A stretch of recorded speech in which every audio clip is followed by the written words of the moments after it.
ആചാര്യ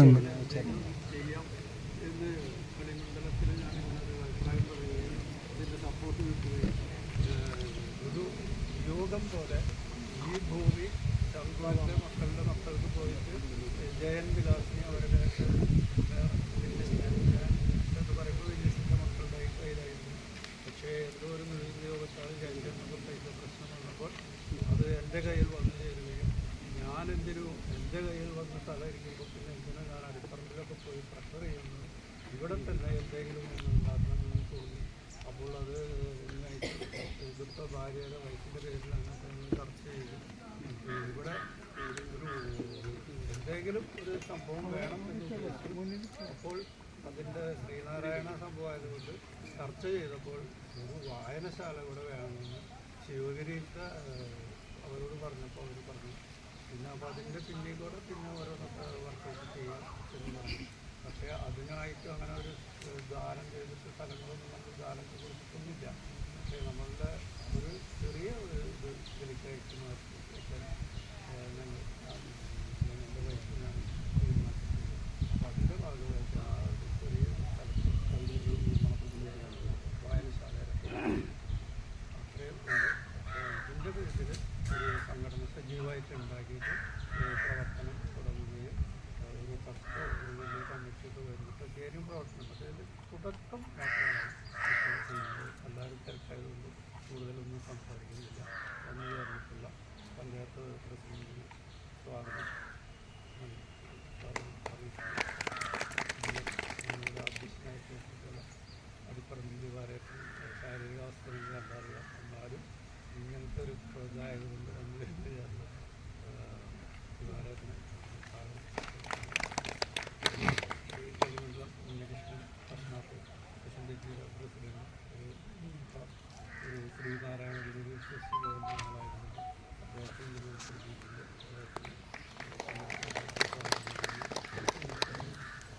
പുസ്തകം നമ്മളൊരു സമർപ്പണം വെച്ചിട്ടുണ്ട്. അത് സുഭാഷിണി ടീച്ചറുകളൊക്കെ ചേർന്നിട്ടുണ്ട്. ടീച്ചറും ഗൈഡ് ചെയ്യുന്ന ഒരു കാർന്നവരും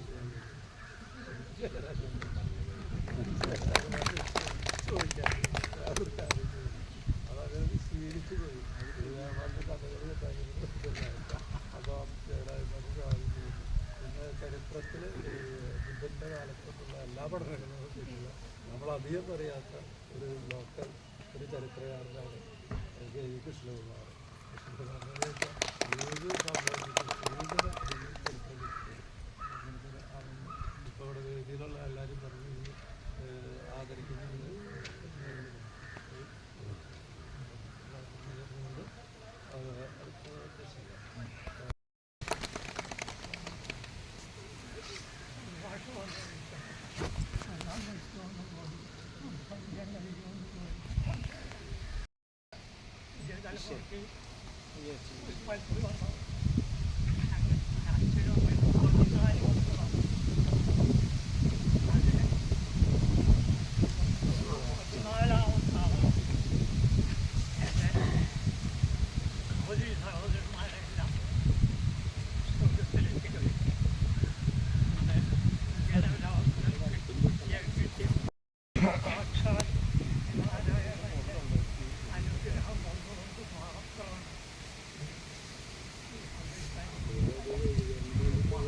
മനോരമ പത്രം ഫ്രണ്ട് പേജിൽ ചിത്രമിട്ടിട്ട്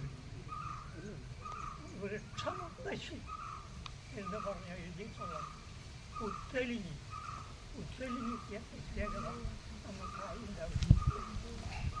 ഉത്തലിനി ഇന്നും തഴച്ച് വളർന്ന് നിറപുഷ്പം നിറഞ്ഞു അതിൻ്റെ നേരത്താകെ ആകെ ക്ഷേത്രം നിലനിൽക്കും. അവിടെ വന്ന് ശാനും ഗുരുതവ കഴിഞ്ഞു. അന്നത്തെ കാരന് എൻ്റെ അച്ഛൻ്റെ വലിയച്ഛൻ ചാത്തുണ്ണി, അദ്ദേഹത്തിൻ്റെ പേര് ചാത്തുണ്ണി. അദ്ദേഹം ഗുരുതവനൊരു 2 കൈയും ഇന്നത്തെ ദിവസം ഓർമ്മ വെച്ച് ആരോഗ്യോട് 2 കൈ തരാൻ പറഞ്ഞു.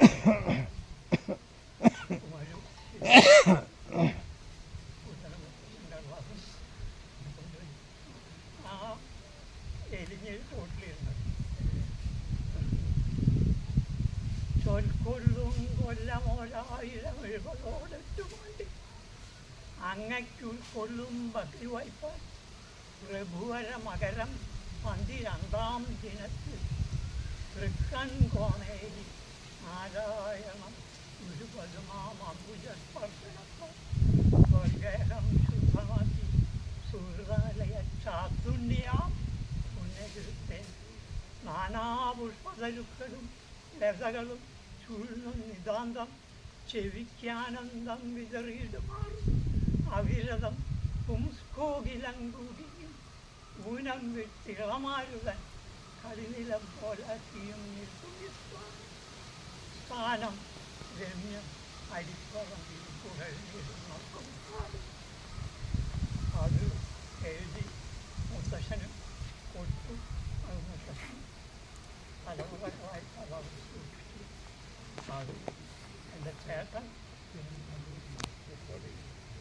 ഹൈക്കോടതി ജഡ്ജി AR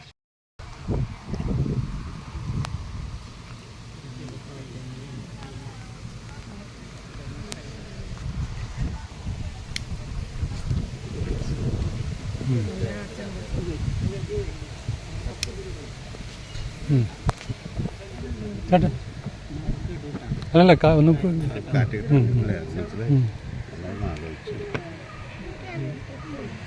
ഇതൊന്നും ഉറപ്പാണ്. അപ്പോൾ അതുകൊണ്ടൊന്നും പ്രതീക്ഷിക്കും. ഇത്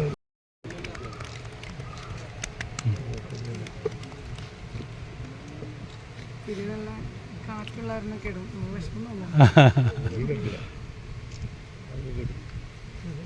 നല്ല കാറ്റാ.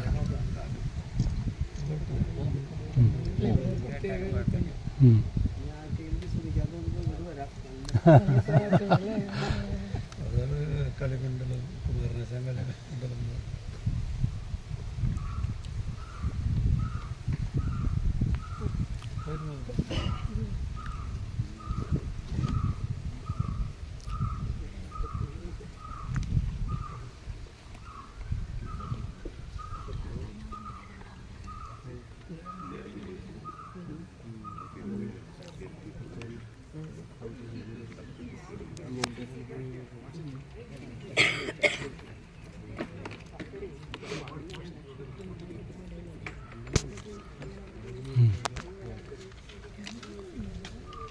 കയറിയിരുന്ന അല്ല ബാക്കിലിരിക്കുന്നവർക്ക് കേൾക്കാൻ ബുദ്ധിമുട്ടായിരിക്കും.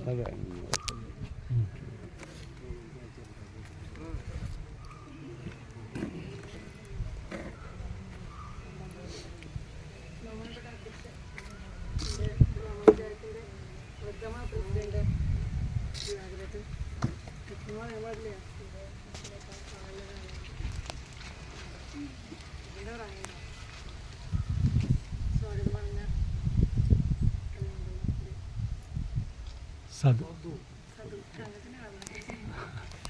മറ്റേ പ്രിയമുള്ളവരെ,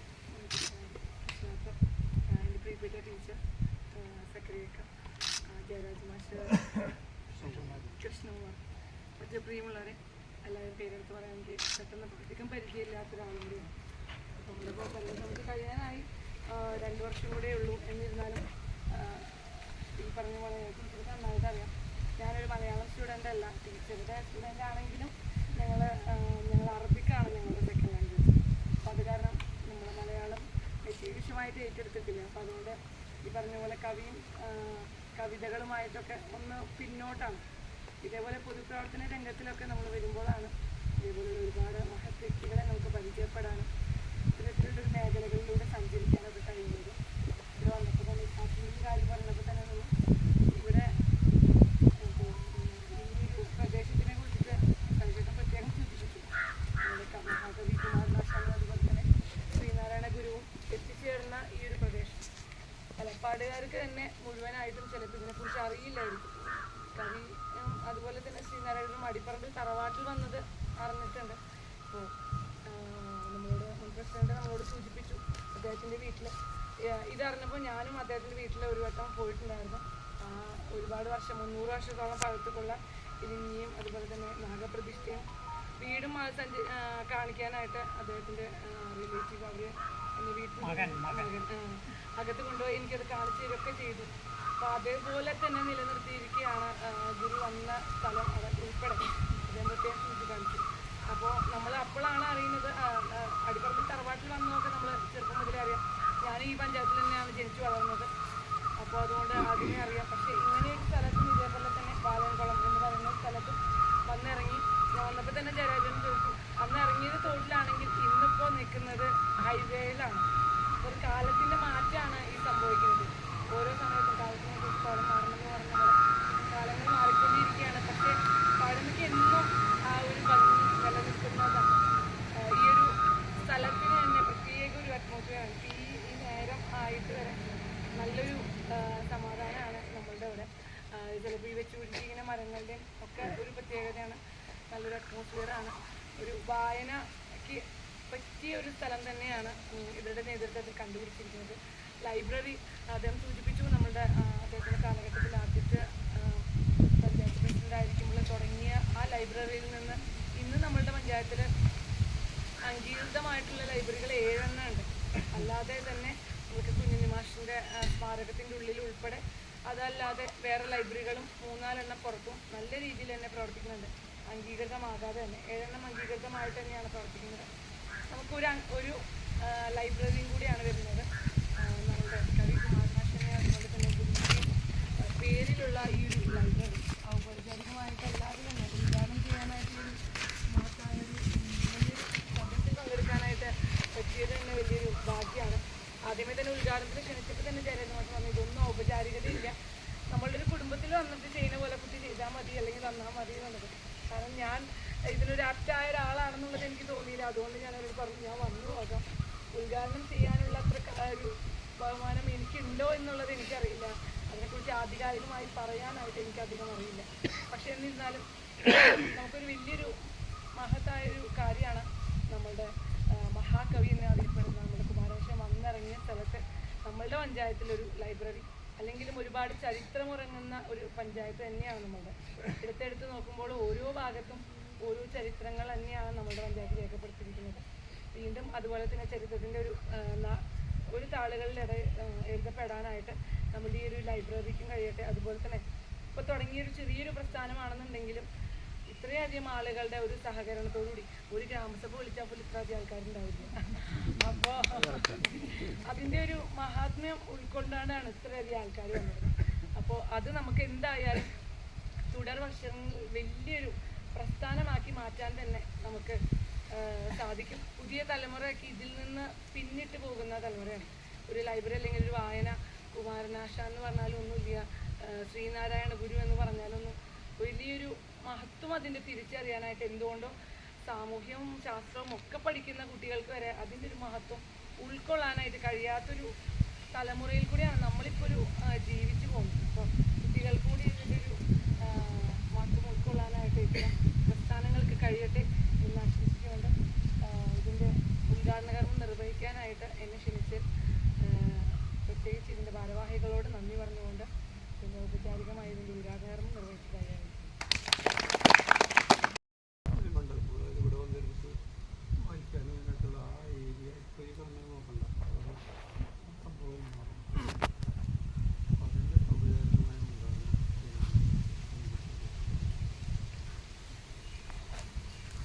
ഇവിടെ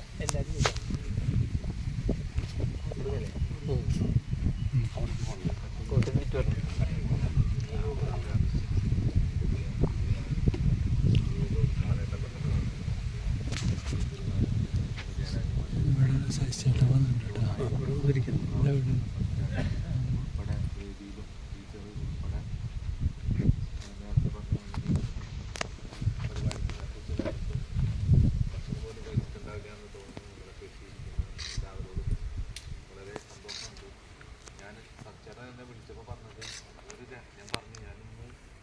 രണ്ട് പൂരം നടക്കുകയാണ് അവിടെ. രണ്ടിൻ്റെ രക്ഷാധികാരിയാണ്.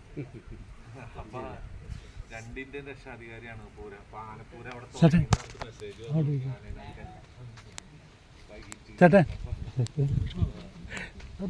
എന്തിനായാലും വന്ന് വിളക്ക് കത്തിച്ച് അപ്പം തന്നെ പൊക്കളാൻ പറഞ്ഞു. 2:30 വിളക്ക് കത്തിക്കുക, ഉടനെ അടി വിട്ടോളാൻ പറഞ്ഞു.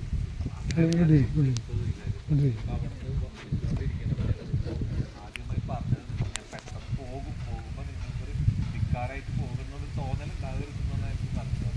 എന്തിനായാലും നേരത്തെ സൂചിപ്പിച്ച പോലെ സജ്ജന ഇവിടെ വന്നപ്പോഴാണ് എന്നോട് മുഴുവൊന്നും പറഞ്ഞില്ല, വന്ന് വിളക്ക് കത്തിച്ചാൽ മതി, ഗുരുവിൻ്റെ കുമാരനാശാൻ്റെ പരിപാടിയാണ് എന്താണെന്നൊന്നും പറഞ്ഞില്ല. അപ്പം തീർച്ചയായിട്ടും ഇവിടെ വന്നപ്പോൾ എനിക്ക് കാര്യങ്ങളൊക്കെ പറഞ്ഞു മനസ്സിലാക്കി തന്നു. ഭഗവാന്റെ പാദസ്പർശമേറ്റ് പരിപാവനമായ പുണ്യഭൂമിയാണ് ഇതെന്നുള്ളത് തീർച്ചയായിട്ടും മനസ്സിലാക്കാൻ കഴിഞ്ഞു. ഒരു കാലഘട്ടം വരെ തോടുമായിട്ട് ജനവാസം തീരില്ലാത്ത മേഖല പോലെ കിടന്നിരുന്ന ഒരു സ്ഥലം അതിൻ്റേതായ സമയമില്ലാത്തതെന്ന് പറഞ്ഞ പോലെ ഏറ്റവും പ്രശസ്തമായ ഒരു ഹൈവേ നമ്മുടെ NH-66 ഇതിൻ്റെ മുന്നിൽ കൂടെ തന്നെ വരുന്നു.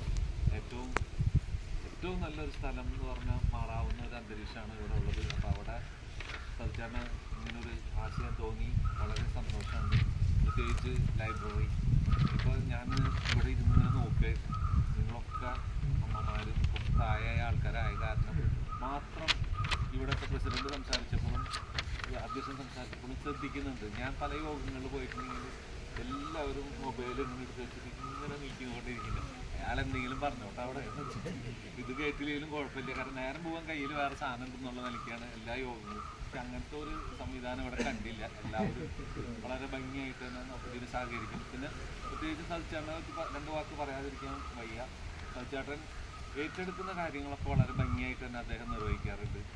അതുപോലെ തന്നെ കളിമണ്ഡലം നമുക്കറിയാം, കളിമണ്ഡലത്തിൽ കഥകളി തുടങ്ങിയ സമയത്താണ് ആദ്യമായിട്ട് ഒരു 10-15 വർഷം ആയിട്ടുണ്ടാവും, 13 വർഷം മുമ്പാണ് എൻ്റെ ഞാനൊരു ദിവസം യൂണിയൻ ഓഫീസിൽ ഇരിക്കുമ്പോഴാണ് വായിക്കുന്നത്.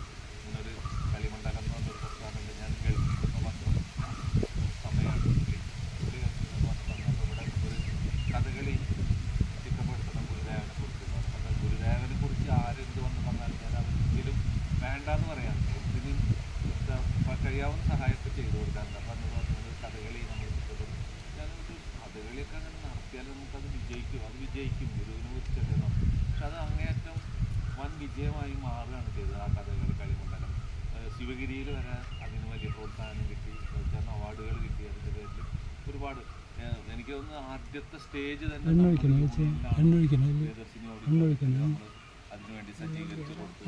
അതിലും ഒരുപാട് ആളുകൾ അന്ന് വന്ന പത്രക്കാർ തന്നെ പറഞ്ഞു, ഒരു കഥകളിക്ക് പോലും ഇത്രയും ഈ ഓഡിറ്റോറിയം നിറയാന്ന് പറഞ്ഞത് വലിയൊരു അതിശയമാണല്ലോ എന്ന് പറഞ്ഞത് ആദ്യത്തെ പ്രോഗ്രാം.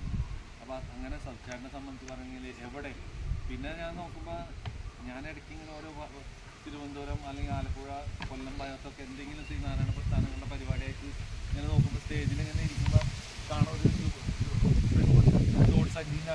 ആളിങ്ങനെ കൈകൊണ്ട് കാണിക്കുന്നത്. അപ്പോൾ ഞാൻ മനസ്സിൽ ഇവിടെ എത്തിയല്ലോ, എത്താത്ത സ്ഥലങ്ങളില്ല, എല്ലാ സ്ഥലങ്ങളിലും.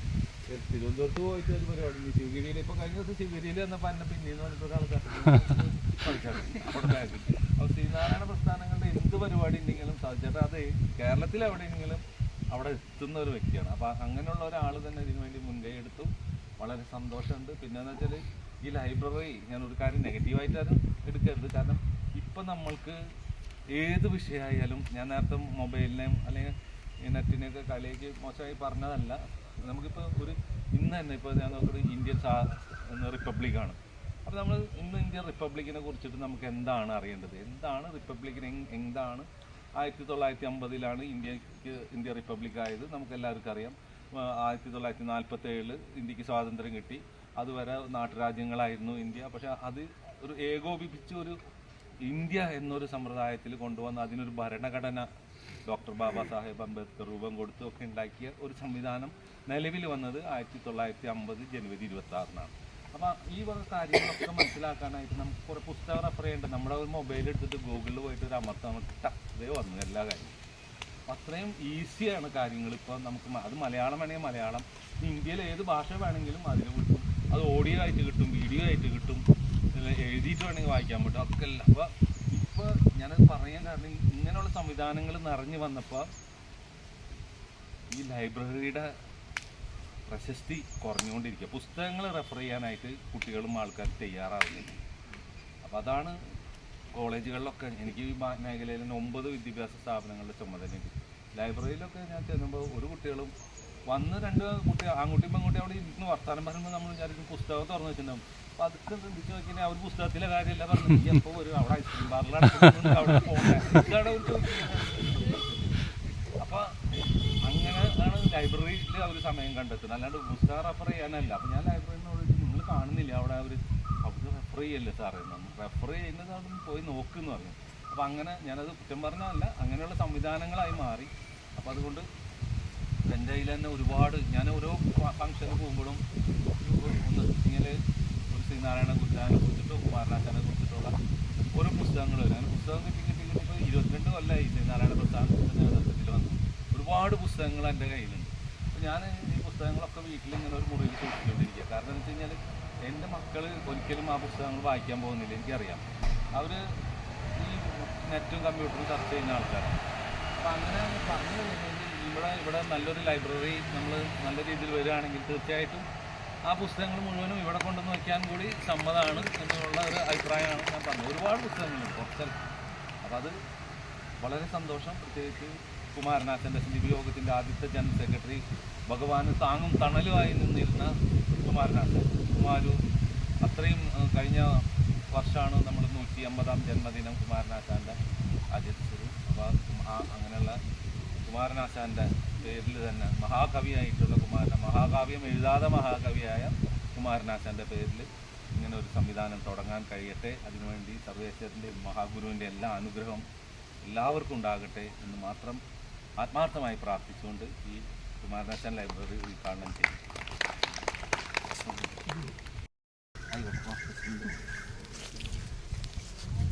നിങ്ങൾ പറയുമ്പോൾ ലൈബ്രറി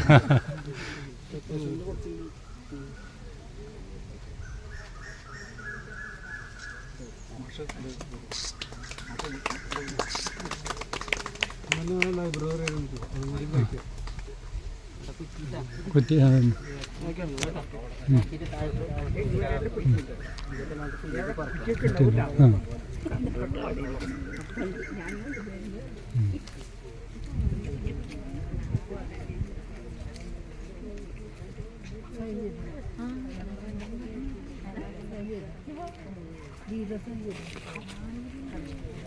ഞാൻ പിന്നിലായിരുന്നു.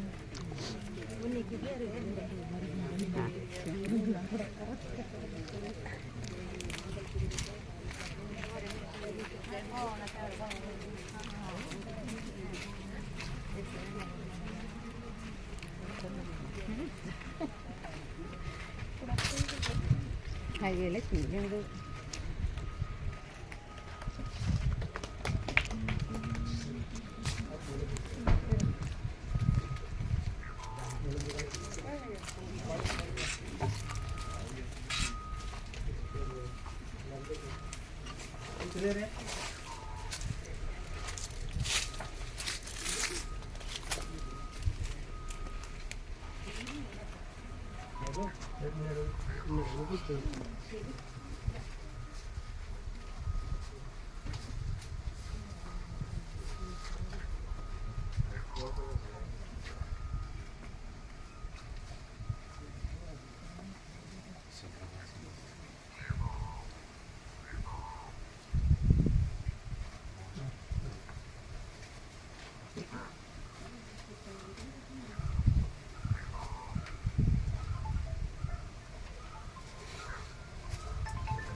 സന്തോഷം എന്ന് പറയാൻ ഇതിൽ പിന്നെ സന്തോഷം ചെയ്തപ്പോലെ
ശിവഗിരി തീർത്ഥാടനത്തിന് ഇവർക്കായിട്ട് ശിവഗിരിയിൽ തന്ന അംഗവസ്ത്രമാണ്. ഇത് ഏറ്റുവാങ്ങാനും ഇവർക്ക് ഇത് ചെയ്യാനും സ്വാമിമാർ വന്നപ്പോഴേക്കും ഇവർ തിരക്കായി എല്ലാവരും പോയി. അപ്പോൾ എന്നെ ഏൽപ്പിച്ച ദൗത്യമാണ് ഇവിടെ ഇത് ചെയ്യുന്നത്. ഇത് ശിവഗിരിയിലത്തെ അവർ പ്രധാനപ്പെട്ട ആൾക്കാർക്ക് വെക്കുന്ന ഒരു സംഭവങ്ങളുണ്ട് കേട്ടോ.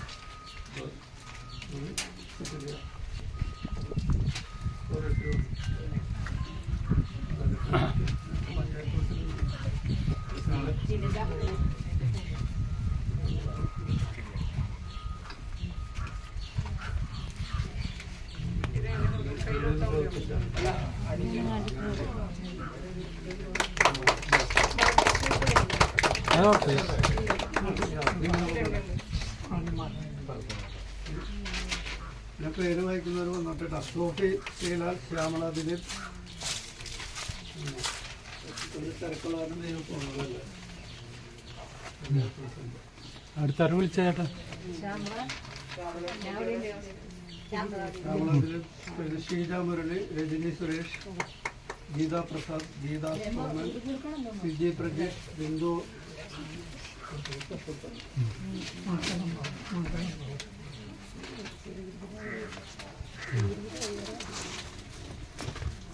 ഗീതാ സുരേഷ്,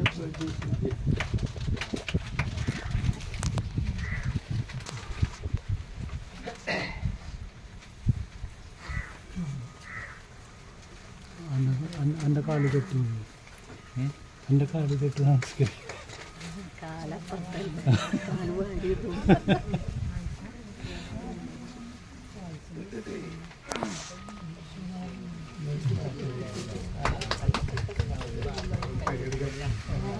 സൈഡ് കൊണ്ട് കുഴപ്പമില്ല.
നമ്മുടെ ഈ പ്രദേശത്തിലും ഗുരുദേവൻ്റെയും കുമാരനാശൻ്റെയും മഹാകവി കുമാരനാശൻ്റെയും അനുഗ്രഹത്തോടെ ലഭിക്കട്ടെ എന്ന് ആശംസിച്ചുകൊണ്ട്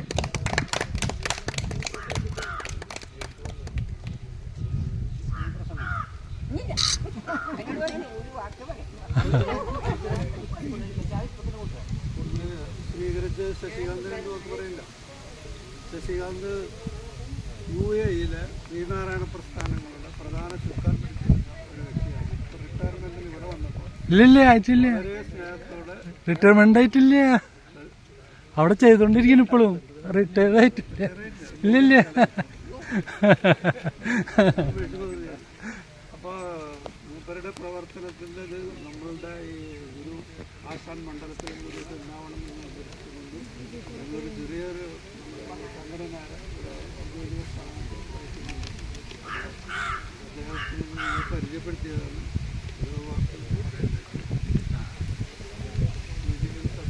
എല്ലാവർക്കും ഗുരുദേവനാമത്തിൽ നമസ്കാരം.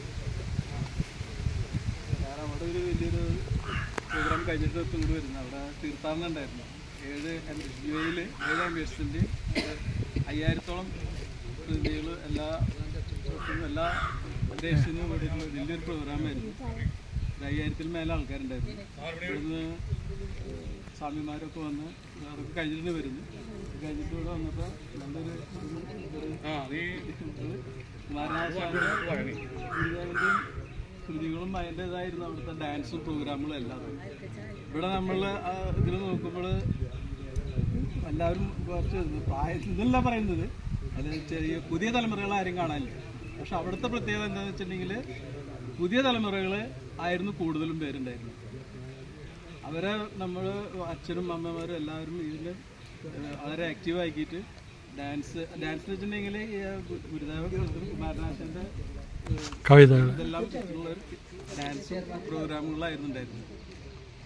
അപ്പം അതേമാതിരി നമുക്ക് ഇവിടെയും ഒക്കെ ഇതിനോടനുബന്ധിച്ചും ചെയ്യാൻ പറ്റും എന്ന് എനിക്ക് തോന്നുന്നു. എല്ലാ ഈ പ്രസ്ഥാനത്തിന് എല്ലാവിധ എൻ്റെ ആശംസകളും പിന്നെ എന്ത് സഹായം വേണമെങ്കിലും എൻ്റെ കൂടെ ഉണ്ടാവും. ഓക്കെ.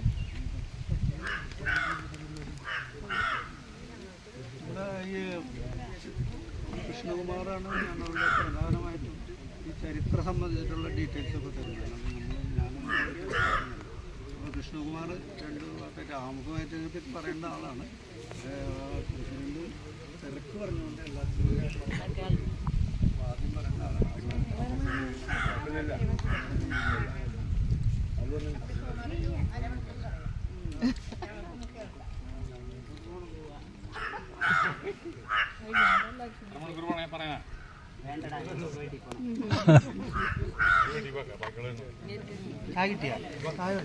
എല്ലാവർക്കും നമസ്കാരം. എന്തായാലും ഒരു 10-20 മിനിറ്റ് വേണ്ടിവരും പറയുന്നത്. അത് പറയാം. നമ്മൾ കേരള ചരിത്രത്തെ കുറിച്ചിട്ട് കേരള ചരിത്രത്തെക്കുറിച്ച് പ്രാദേശിക കേരള ചരിത്രത്തെക്കുറിച്ച് പറയുന്നത്. കാരണം ഗുരുവും ഗുരുവിൻ്റെ പ്രസ്ഥാനവും ഏറ്റവും കൂടുതൽ സ്വാധീനിക്കുന്ന കാര്യം. അപ്പോൾ കേരളത്തിൻ്റെ ചരിത്രത്തെക്കുറിച്ച് പറയുന്നത് കേരളത്തിലെ അധ്യാപകർ ചരിത്രം പഠിപ്പിച്ച കേരള ചരിത്രം പഠിപ്പിക്കാൻ യോഗ്യരായ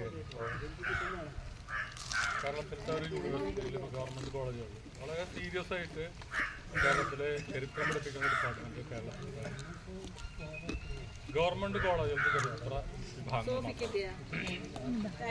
ബാക്കിയുള്ളവർക്കൊക്കെ ചരിത്രം പഠിപ്പിക്കുന്നതിലുപരിയായിട്ട് കുട്ടികൾക്ക് മാർക്ക് വാങ്ങിച്ചു കൊടുക്കാനുള്ള ഒരു രീതിയാണുള്ളത്. അപ്പോൾ ചോദിക്കുന്ന ചോദ്യത്തിന് ഉത്തരം എഴുതണം, അത് മാത്രമേ മറ്റുള്ള കോളേജുകളിൽ. എന്നാൽ ചരിത്രം പഠിപ്പിക്കുന്ന കേരളത്തിലെ സർക്കാർ കോളേജുകളുടെ അധ്യാപകർ അവരുടെ കാലത്ത് കമ്പ്യൂട്ടറും അതുപോലെ തന്നെ സബ് എഞ്ചിനുകളും ഉണ്ടായിരുന്നു. അതുകൊണ്ട് അവർ ചരിത്രം വായിച്ച് മനസ്സിലാക്കി, പുസ്തകങ്ങളിലൂടെ വായിച്ച് മനസ്സിലാക്കി. എന്തു കാര്യവും ഒരു പുസ്തകത്തിലൂടെ വായിച്ച് മനസ്സിലാക്കുന്നത് പോലെ നിങ്ങൾക്ക് ഒരു സ്ഥലത്തിൽ നിന്നും കിട്ടും. നിങ്ങൾക്ക് ഉപരിപ്ലവമായിട്ടുള്ള അറിവുകൾ മാത്രം മതിയെങ്കിൽ നിങ്ങൾക്ക് സബ് എഞ്ചിനുകളിൽ പോകും. ഏറ്റവും നല്ല രീതിയിൽ ഒരു സബ്ജക്റ്റിനെ കുറിച്ച് കൃത്യമായിട്ട് മനസ്സിലാക്കാൻ പുസ്തകങ്ങളിലൂടെ പോകണം. ഇപ്പോൾ പി കെ ഗോപാലകൃഷ്ണൻ്റെ കേരളത്തിൻ്റെ സാമൂഹ്യ ചരിത്രം, സാംസ്കാരിക ചരിത്രം വായിക്കുമ്പോൾ ആയിരക്കണക്കിന് പുസ്തകങ്ങളുടെ റെഫറൻസാണ് അത്. ഇന്ന് കേരളത്തിൻ്റെ യൂണിവേഴ്സിറ്റികളെ ബോധപൂർവ്വം ഒഴിവാക്കിയുള്ള ഒരു പുസ്തകമാണ് പി കെ ഗോപാലകൃഷ്ണൻ എഴുതിയ കേരളത്തിൻ്റെ സാഹിത്യം. അത് പഠിപ്പിക്കുന്നില്ല. കേരളത്തിന് ആധികാരികമായിട്ട് ഒരു സംസ്കാരികത്തെ മാത്രമേ എഴുതി. അത് പി കെ ഗോപാലകൃഷ്ണൻ എഴുതിയിട്ടുള്ള മണപ്പുറത്തിൻ്റെ സന്താനമായിട്ടുള്ള പി കെ ഗോപാലകൃഷ്ണൻ എഴുതിയിട്ടുള്ള കേരളത്തിൻ്റെ സാംസ്കാരിക ചരിത്രം. ആ സാംസ്കാരിക ചരിത്രം കേരളത്തിലെ എല്ലാ സർവകലാശാലകളും MA വിഭാഗത്തിൽ നിന്ന് ബോധപൂർവ്വം ഒഴിവാക്കുകയാണെന്ന് ചെയ്തത്. കാരണം എന്ന് വെച്ച് കഴിഞ്ഞാൽ അതിലൂടെ പോകുമ്പോൾ ചരിത്രത്തിലൂടെ പോകും. അതിലൂടെ പോകുമ്പോൾ കേരളത്തിൻ്റെ ചരിത്രത്തിൻ്റെ പല ദശാസന്ധികളെക്കുറിച്ചും അദ്ദേഹം പറയുന്നു. അപ്പോൾ അത് ഇന്ന് കേരളത്തിൻ്റെ ഏറ്റവും ആദ്യത്തെ ആദിമനിവാസികളെ കുറിച്ച് പറയുന്നു. കേരളത്തിലെ ഏറ്റവും ആദ്യത്തെ ആരാധനാലയങ്ങൾ എന്തൊക്കെ, കേരളത്തിലെ ഏറ്റവും ആദ്യത്തെ ആരാധനകൾ എന്തൊക്കെയാണ്, കേരളം പഠിച്ചു എന്നുള്ളൊരു കുട്ടിയോട് ചോദിച്ചാൽ, കേരളത്തിലെ ചരിത്രം MA കഴിഞ്ഞ് PhD കഴിഞ്ഞു എന്നുള്ള കുട്ടിയോട് ചോദിച്ചു കഴിഞ്ഞാൽ, മലയാള ചരിത്രത്തിൽ കേരള ചരിത്രത്തിൽ PhD ചെയ്തുള്ള ഒരാളോട് ചോദിച്ചു കഴിഞ്ഞാൽ കേരളത്തിലെ ആദ്യത്തെ ആരാധനാലയം എവിടെയായിരുന്നു, എന്തായിരുന്നു എന്ന് ചോദിച്ചു കഴിഞ്ഞാൽ ഒരു ഉത്തരം ലഭിക്കും. ആ കാര്യത്തിൽ യാതൊരു ഇവിടെ ഇരിക്കുന്ന ആൾക്കാർക്ക് ആർക്കെങ്കിലും പറയാം കേരളത്തിലെ ഏറ്റവും ആദ്യത്തെ ആരാധനാ കേന്ദ്രങ്ങൾ ഇന്നും നമ്മുടെ മുമ്പിൽ കാഴ്ചവട്ടത്ത് നിലനിൽക്കുന്നുണ്ട്. ആർക്കെങ്കിലും അറിയാൻ പറ്റും? കേരളത്തിലെ ഏറ്റവും ആദ്യത്തെ ആരാധനാ കേന്ദ്രങ്ങൾ ഇന്ന് നമ്മൾ പുരാവസ്തു സ്ഥാനങ്ങളെന്ന് പറയുന്നത് മഹാശിലാ സ്മാരക സംസ്കാരത്തിൻ്റെ ഭാഗമായിട്ടുള്ള അതിൻ്റെ ഓർമ്മക്കല്ലുകളാണ്. കുടക്കല്ലുകൾ, കുപ്പിക്കല്ലുകൾ ഇങ്ങനെ ഉണ്ടായിരുന്നു. പറയാം അവിടേക്ക് വരാം. ചേട്ടൻ പറയുന്ന അവിടേക്ക് വരാം. കാരണം വെച്ച് കഴിഞ്ഞാൽ ഒരു ചരിത്രം പറയുമ്പോൾ അതിനൊരു പശ്ചാത്തലമുണ്ട്. അത് മുഴുവൻ പറഞ്ഞാൽ ഇവിടുത്തെ കാര്യം പറയാമെന്ന് വെച്ചാൽ അതിനൊരു പിൻബലമുണ്ട്. അതാണ് പറയാം. അങ്ങനെ പറയുകയാണെങ്കിൽ പിന്നെ ഒരു ജീവിതത്തില്ല. നമ്മൾ തുടക്കം മുതൽ പറയും. ആ തുടക്കം മുതൽ പറഞ്ഞാലേ 5 മിനിറ്റ് കഴിയുമ്പോൾ ഇവര് 20 മിനിറ്റ് ആവശ്യപ്പെട്ടെ ആയിക്കോട്ടെ. അപ്പോൾ അവിടെ നിന്ന് തുടങ്ങുന്നു ഈ നമ്മുടെ ആരാധന. അത് കഴിഞ്ഞ് പിന്നീട് വന്ന് കേരളത്തിൽ വന്നത് നാഗാരാധനയാണ്. അടുത്ത നാഗാരാധനയാണ്. നാഗാരാധന വന്നത് എന്താ കാരണം എന്ന് വെച്ച് കഴിഞ്ഞാൽ മലയാളികളായ ആളുകൾ, അന്നത്തെ വ്യവസായ പ്രമുഖന്മാർ പുരാതന ഈജിപ്തിൽ നിന്ന് വിവാഹം കഴിച്ച് സ്ത്രീകളെ കൊണ്ടുപോയി. അവരിലൂടെയാണ് നാഗാരാധന വരുന്നത്. പാടിപ്പറമ്പിലേക്ക് ഇരിക്കുന്ന നാഗവിഗ്രഹം, നാഗാരാധന ഗ്രീക്കുകാരായ ഈജിപ്തിൽ നിന്ന് വന്ന മുത്തശ്ശന്മാരുടെ സംഭാവനയാണ്. ഇതിന് ശേഷമാണ് നമുക്ക് സംസ്കാരം ഉണ്ടാവും. കേരളത്തിലെ ഏറ്റവും വലിയ ഒരു ലോകത്തിൻ്റെ ഏറ്റവും വലിയ ശ്രദ്ധാകേന്ദ്രമായിട്ടുണ്ടായിരുന്ന ഒരു വലിയ പട്ടണ സംസ്കാരം കേരളത്തിലുണ്ടാകുന്നു. ഇത് 1341 നശിച്ചു പോകും. 1341 നശിച്ചതിന് ശേഷമാണ് ഇന്ന് കേരളത്തിൽ കാണുന്ന ബ്രാഹ്മണ കേന്ദ്രീകൃതമായ സമൂഹം ഉണ്ടാവും.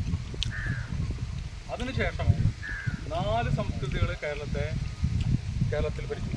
പോർച്ചുഗീസുകാർ ഭരിച്ചു, ഡച്ചുകാർ ഭരിച്ചു, ബ്രിട്ടീഷുകാർ ഭരിച്ചു. അങ്ങനെ ഈ വൈദേശിക കോയ്മകൾ ഭരിച്ചു. ഈ വൈദേശിക കോയ്മകൾ ഭരിച്ച് ബ്രിട്ടീഷുകാർ ഭരിക്കുന്ന കാലത്താണ് 1820കളിൽ ഇന്ത്യയിൽ പുരാവസ്തു ഉത്ഖനനങ്ങൾ നടത്തുന്നത്. പുരാവസ്തു ഉത്ഖനനങ്ങളുടെ ഫലമായിട്ടാണ് ഇന്ത്യയുടെ ബൗദ്ധ പാരമ്പര്യത്തെ നമ്മൾ വീണ്ടെടുക്കും. ഈ ബൗദ്ധ പാരമ്പര്യത്തെക്കുറിച്ചും ബൗദ്ധ സംസ്കാരത്തെക്കുറിച്ചും അറിഞ്ഞ 1850കളിലാണ് ഗുരുദേവൻ അവതരിക്കുന്നത്.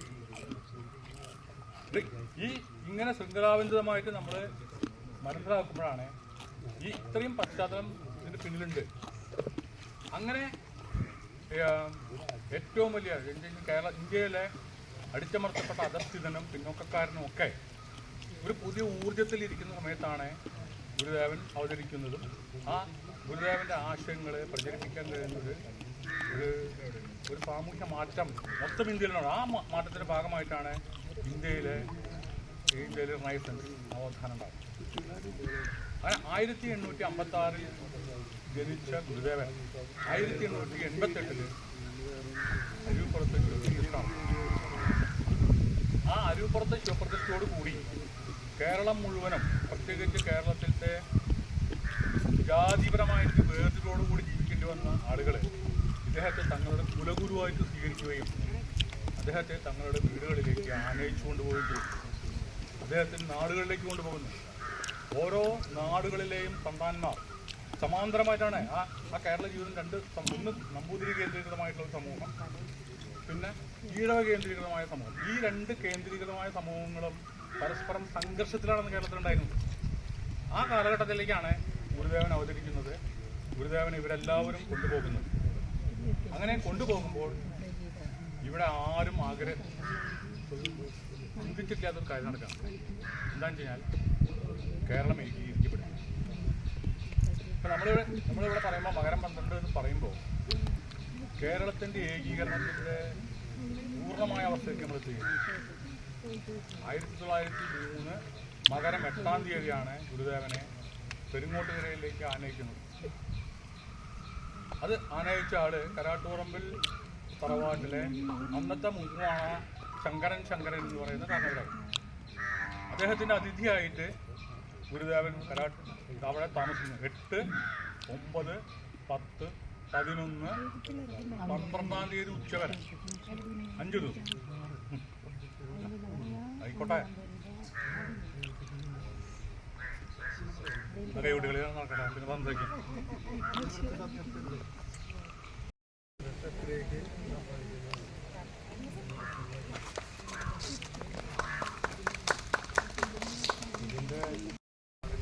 കാര്യങ്ങളെല്ലാം പറഞ്ഞു. പിന്നെ അത് പ്രസിദ്ധീകരിക്കാനുള്ള ഏർപ്പാടെല്ലാം ചെയ്യുന്നത് പെട്ടെന്ന് എനിക്ക് ടൈം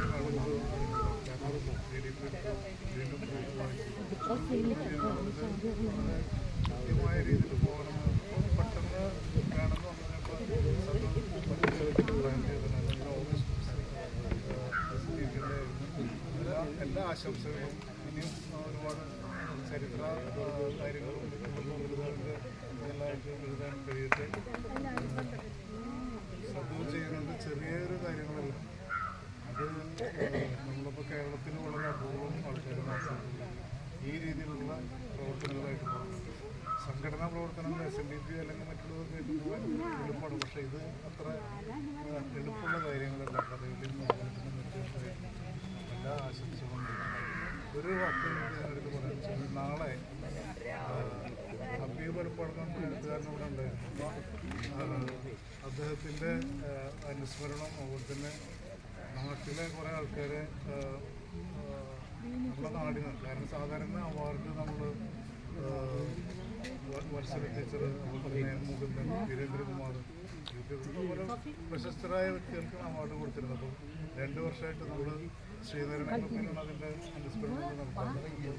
ഈ വർഷം ഞങ്ങൾ ആലോചിച്ചപ്പോൾ നാട്ടിലെ പ്രമുഖരായ സാമൂഹിക സാംസ്കാരിക രാഷ്ട്രീയമില്ല, മറ്റ് മേഖലയിലെ വിദ്യാഭ്യാസം, മറ്റുള്ള ആരോഗ്യം, അതിൽ നമ്മുടെ നാട്ടിൽ നിന്ന് കോൺട്രിബ്യൂഷൻ ചെയ്ത കുറച്ച് പേർ, ഒരുപാട് പേരുണ്ട്. അതും അതുപോലെ തന്നെ മാഷും ടീച്ചറും ഒക്കെ ഇതിൽ ആദ്യം വരേണ്ട ആൾക്കാരാണ്. കുറച്ച് പേരെ ഞങ്ങൾ തിരഞ്ഞെടുത്തിട്ട് ഇത് ചെയ്തു. അത് അധികം ആൾക്കാരായെന്ന് തോന്നുന്നതിനെപ്പോൾ ഷോർട്ട് ലിസ്റ്റ് ചെയ്തതാണ്. അടുത്തൊരു വേറൊരു ഫംഗ്ഷൻ വെക്കുന്നുണ്ട്. അപ്പോൾ അതിൽ ആദരിക്കാന്നുള്ളതാണ്. അതിൻ്റെ ചടങ്ങ് അവിടെ വെച്ച് നടക്കുന്നുണ്ട് 3:30. പിന്നെ ഒരു പുസ്തകം പ്രസിദ്ധീകരിക്കുന്നുണ്ട്. ഇമാം പുലപ്പാടിൻ്റെ ഇതിനെല്ലാവരും പങ്കെടുക്കണം, ക്ഷണിക്കുന്നു. വൈകി വേണേലും ക്ഷമിക്കണം.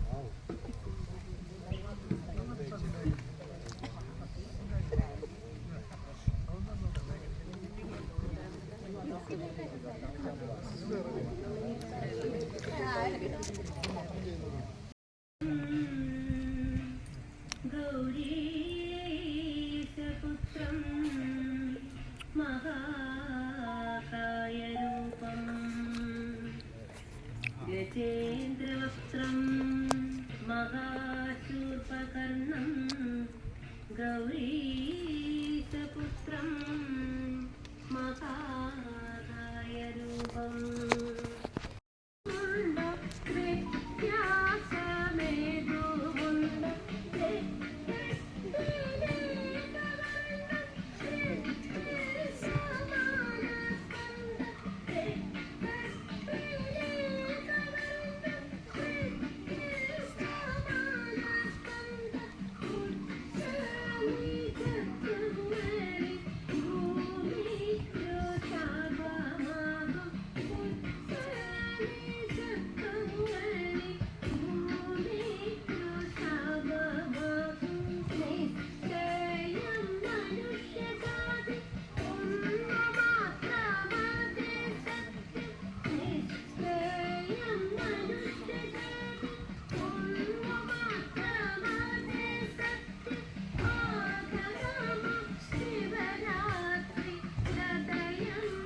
സർവങ്ങൾ